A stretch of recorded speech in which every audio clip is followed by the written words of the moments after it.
यो चाहिँ यो नेपालको नेपाल कृषि प्रधान देश अनि नेपालमा कृषि क्रान्ति गर्नुपर्छ भन्नेहरूलाई चाहिँ भिडियो देखाउँछु है। यो यस्तो हुन्छ। यो मकैको बोट एक भित्ताको यो घोगा कत्रो लाग्ने हो। यो हेर्नु न त्यही भुइँमै छ घोगा। अनि यस्तो मकै फलेर यस्तो कृषि क्रान्ति गरेर अनि किसान उँभो लाग्छ त।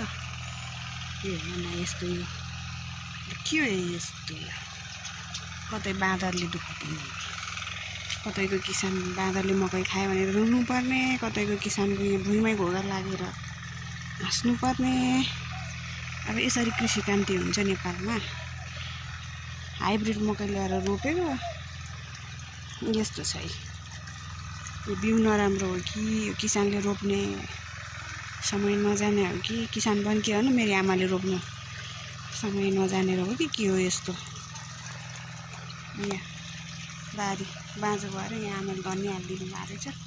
तर धनियाँ चाहिँ राम्रो भएको छ। यो धनियाँ बिक्ने बेलामा 5 रुपियाँ किलो हुन्छ। बिउको पैसा खोइ, मलको पैसा खोइ। मेरो आमाको ज्याला त हाँसै हुने भयो।